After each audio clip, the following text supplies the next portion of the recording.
Find her. Save her. Find her. Save her. What was that? Welcome back!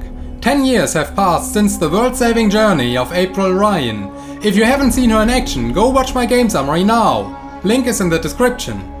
Today, in the year of 2219, we jump into the life of Zoë Castillo. At home in Casablanca, she receives some spooky messages through her TV with a creepy girl which continues to follow us on screens. She wants us to find and save April Ryan. Find April Ryan. Save her. I don't believe it.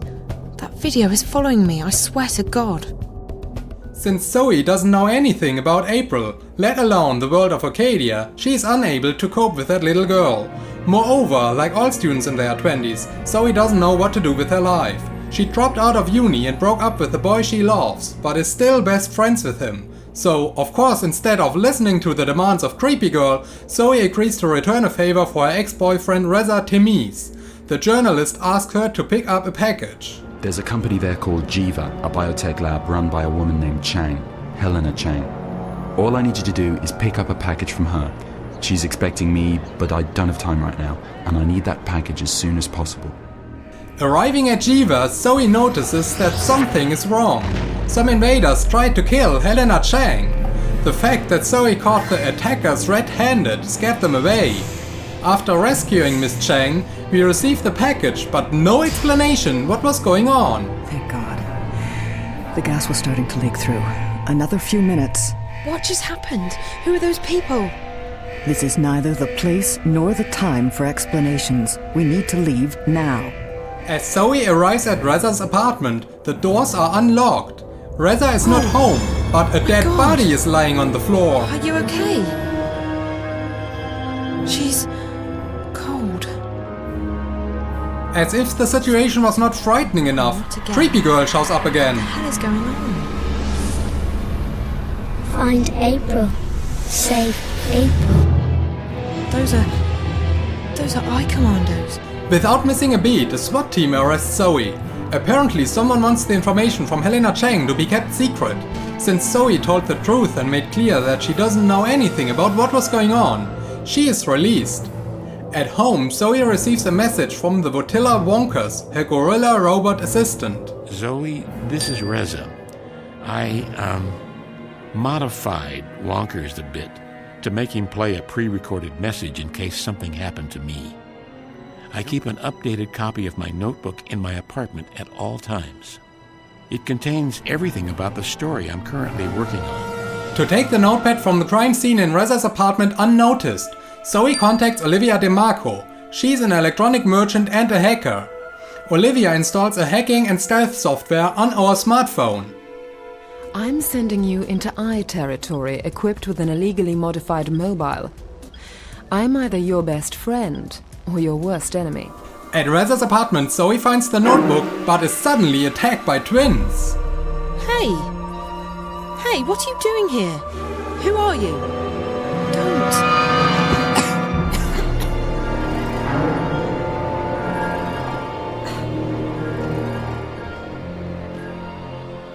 Strangely, the girls didn't take the precious notepad. Unfortunately, Olivia needs some time to decipher the notes.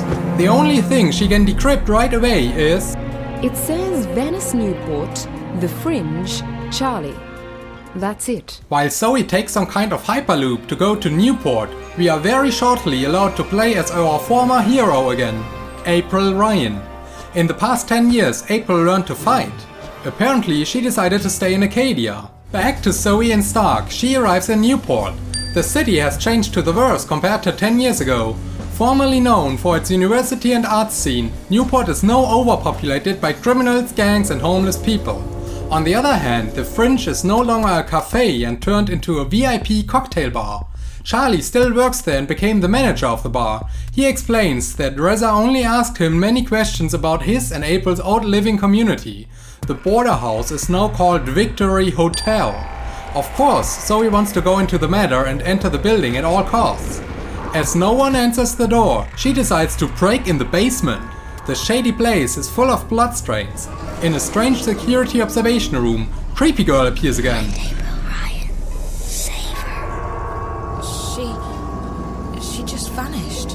After the girl pointed to April's old wardrobe, Zoe manages to sneak upside, where she jumps to conclusion. The border house is not a hotel but a laboratory.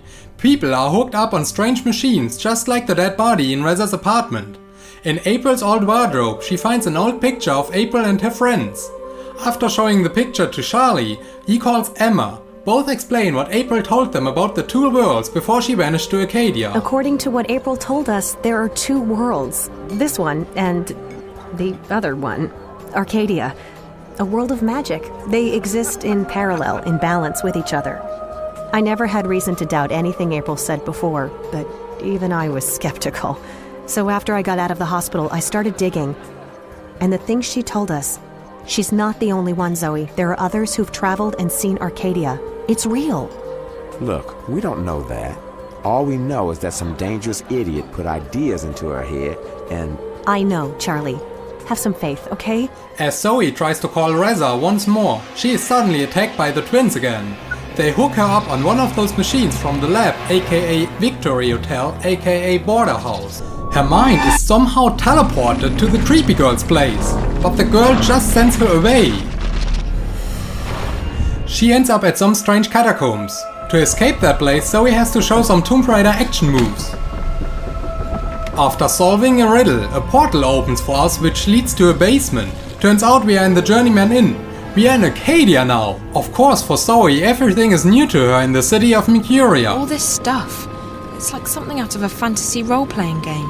Ben Riemer, the owner of the inn, who also helped April before, advises to find and contact Minstrom Magda. However, that's not so easy since she lives undercover. You see, after the Vanguard was defeated 10 years ago in Stark, their Chaos Army in Arcadia, the Tyrant, were crushed by the so-called Asadi. Since then, they occupy Mercuria and force their religion on the citizen. They claim to know the will of the goddess, who disrespect magic. Thus, all magical creatures, witches and magicians were forced to live in a ghetto. Magic is illegal now. Like the Vanguard, this behavior reminds me of the Nazi ideology. Seems like it's hard to finally get rid of Nazis. Because of the occupation, Minstrom Magda has to cover her identity and religion. Finally, after finding Magda, Zoe is kidnapped by Bryn, a friend of April, because he thinks she might be a spy. How do I know you won't lead me into a dark alley, knock me out, tie me up and drag me into a basement somewhere? I promise I won't drag you into a basement. But if you're lying to me, I'll scream. I can scream pretty loud. Careful, Siobhan. She's a screamer. So, why are you asking questions about me? Where am I? Who are you? I'm asking the questions here. Wait, you're April, aren't you? Facing April, she apparently doesn't need any saving and seems a little annoyed by Zoe. However, Naane, another friend of April, helps us to go back to Stark.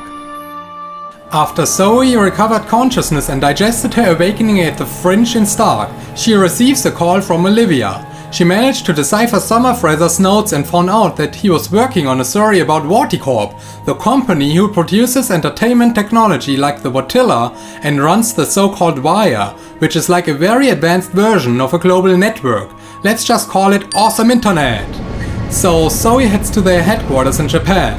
In 2 days she already traveled around half the globe in Stark and visited Arcadia. What a journey! At Vorticorp she sneaks in the offices by distracting some guards and by avoiding security bots. At the office she finds Damien Kavanaugh, the contact person of Reza. He explains what is going on. The Dreamer. It's a device that'll let you dream anything you've got a mind to dream. Lucid dreams. You're awake and in control. Can you just imagine the possibilities? Every other entertainment medium would simply disappear overnight. Why watch a movie when you can dream it? We discovered the truth behind Project Altura, behind DreamNet, behind the Dreamers. Wadi isn't making these things to entertain people. They're making them to spy on and to control people. DreamNet was designed to record people's dreams, and Dreamcore was designed to analyze them. However, what we discovered was that DreamNet was beginning to slip out of our control. There was a contamination, but it wasn't a bug. It wasn't internal. We figured someone had hacked into the network and introduced a virus or worm, something sneaky and adaptable. It didn't take me long to realize there was a link between the static and our problems. Apparently, Creepy Girl is interfering with the dream core. This interference, called the static, already caused some deaths due to failing technology like traffic lights. Zoe decides to find out more about the static and makes it to the highly surveilled underground lab. She manages to sneak in, disengage all security systems and to inject Damien's virus into the dream core. Before she can escape, Creepy Girl leads her to a strange garden where we find Alvin Peets, a Jabba-like creature. He is the founder of Vorticorp and thought to be dead since he was born over 200 years ago. Turns out he hooked himself up on machines to survive. He basically is more a machine than a human anymore. He lives inside the Wire, Vorticorp's awesome internet. He wants to use the Dreamer to watch people's minds and to control them. He even was inside Redder's dreams. When he hooked himself up to the Dreamer, I saw him. All of him. And I fed on him. You were in there, in his head, in his dreams. All of you. Naked, writhing, alive, sweating, moving. I enjoyed that.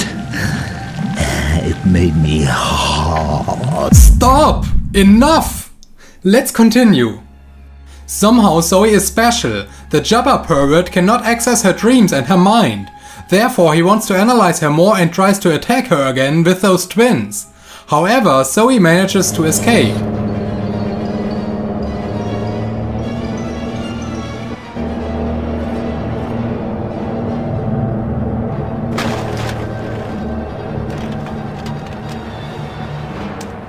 After her escape from Vorticorp, she makes out with Damien. So you don't forget? Trust me, I won't. You're great, Zoe, and I... Shut up.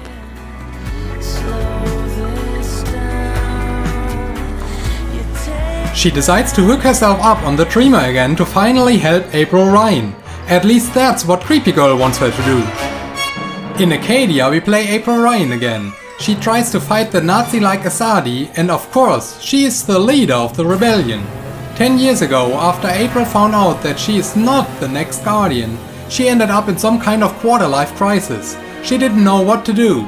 With the Asadi in Arcadia, she had an enemy to fight and magical creatures to protect, which was her only purpose in life from this point on. The Asadi built a gigantic and mysterious tower.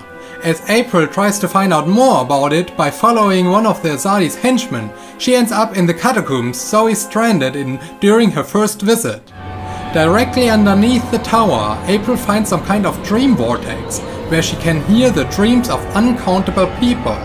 This confuses her such that she wants to visit the Guardian, Gordon Holloway. She fears that something is wrong with the balance. Since she lost her ability to shift, she needs to visit the White Drake Kin first. The dragon is hiding in the library of the Dark People. On our way, we find Roper Klacks. He managed to escape the calculator in which we trapped him in 10 years ago. How did you get out of that calculator I trapped you in? I had to learn advanced trigonometry. After that, it was as easy as multiplying the root of pi with the volume of my mathematical prison. Oh, that sounds pretty complicated. It took me 5 years, but I gained some important personal skills in the process. I even had time to write a book, so it was all for the best. In the library, we find our old friend Crow, whom we haven't seen for 8 bloody years. The White Dragon, who uses a female body to hide, helps us to shift to Gordon Holloway. The Guardian's realm has changed since our last visit. Gordon can only tell us that everything is okay with the balance and that April has no further destiny concerning the balance. Seems like Gordon was busy planting trees instead of watching the balance. Returning to Mercuria, April finds out that Zoe is back but imprisoned by the Asadi, so April has to help her escape. On her way, she stumbles across Kian Alvane, an apostle of the Asadi, whom we also had to play for a short period of time, during which we found out that he wants a pure world of believers. And is it not a place full of darkness and sin? Would it not be better off under the guiding light of our faith and the mercy of the goddess? He is ordered to kill the leader of the rebellion. Fortunately, he does not yet know that his target is April Ryan. After helping Zoë to escape, April doesn't want to help her any further to go back to Stark. Instead, April wants to focus on being mad at the Asadi. What do you mean you're not getting involved? You are involved, April, whether you like it or not. I understand that you're upset, but this is not my fight. I know that now. Look, Zoë, I've told you everything I know. I've helped you as much as I can. You're on your own now. I have others to take care of. Have a nice life, April Ryan. At least Crow is on Zoe's side and decides to accompany her. From now on, I'll be your sidekick. It's easy. I provide the banter and commentary, and you do the stuff. We find one more companion, Brian Westhouse, the old friend of Cortez. Kindly, Brian lends us an airship. He was traveling around Arcadia and promises Zoë to navigate the ship wherever she needs to go. They set course to the White Dragon since the Trikin might know how to help Zoë. While they are traveling, we have a peek again at Kian Alvane, who busts the journeyman in. Ben Rime offered rooms for April's friends from the rebellion, which is a major convict. To save her life, Naane becomes a traitor and spits out the location of the rebellion. I'll give you one last chance to save your neck, witch. You will help me find someone, or you will die. Back to Zoë and friends, they arrived at the library. The Trikin seems to know that Zoë is supposed to help April. She assists to teleport to her location. Zoë didn't shift but teleport, since she is in Arcadia only with her mind. Her body is still in Stark. Unfortunately, it is too late. Kian Alvane is already at the hideout of the rebellion, but somehow he is turned. April seems to have him influenced such that he realizes that everything the Asadi does is wrong. And what's your goddess telling you? That my path, a path I have never even considered questioning until this moment, may be one that leads into shadows and not into light. Nazis are bad, duh! Unfortunately, an Asadian army secretly followed Kian. For not killing April, he is a traitor now. On top of that, everything seems to be lost at this point. Kill her.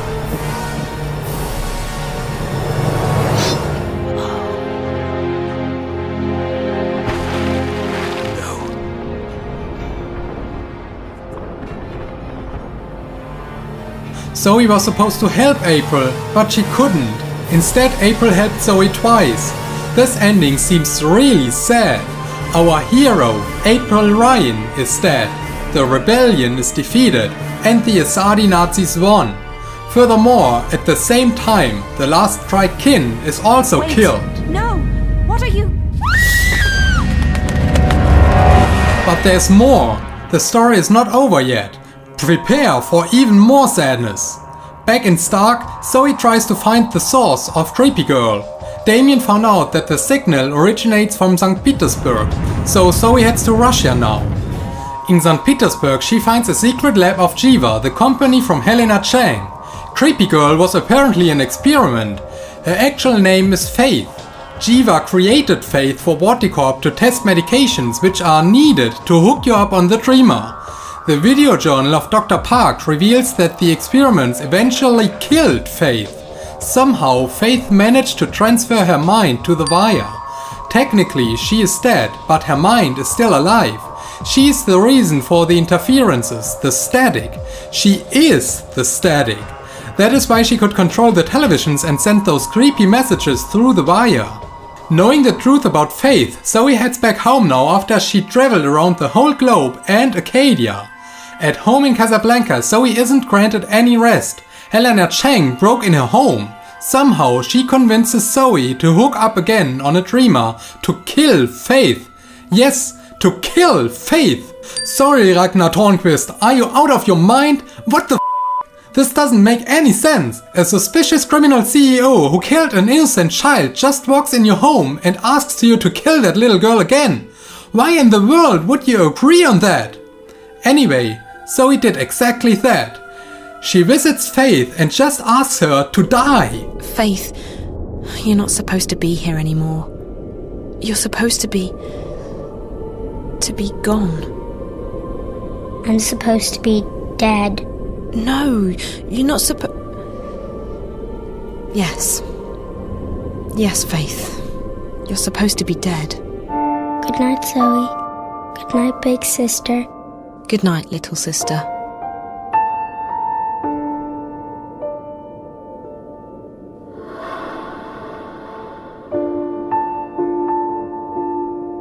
Goodbye, Faith. I warned you. I told you the game would end with even more sadness. Just some reminder, April Ryan is dead. All Trike kin are dead. The rebellion is defeated. The Asadi Nazis won. And Creepy Girl, aka Innocent Child called Faith, is dead.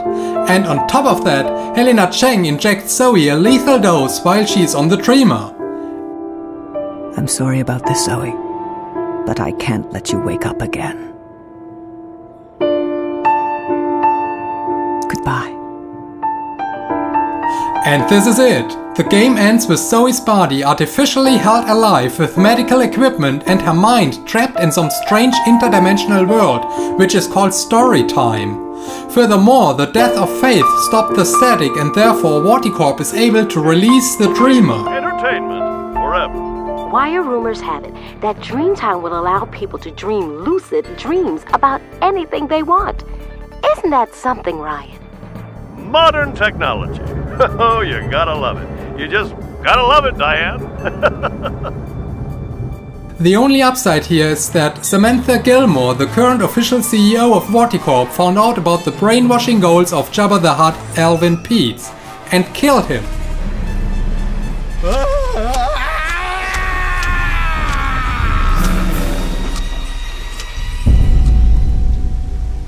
At least the Dreamer is not going to be used for controlling everyone's minds. So with that massive sadness, we can only hope for a more satisfying sequel. Dreamfall: The Longest Journey was released in 2006. It took almost 10 years and a Kickstarter campaign for the final game, Dreamfall Chapters, to show up. So tune in for the next game summary, which will hopefully end happier. What do you think of this ending? Let me know in the comments below. Thanks for watching. If you liked my content, please share and subscribe.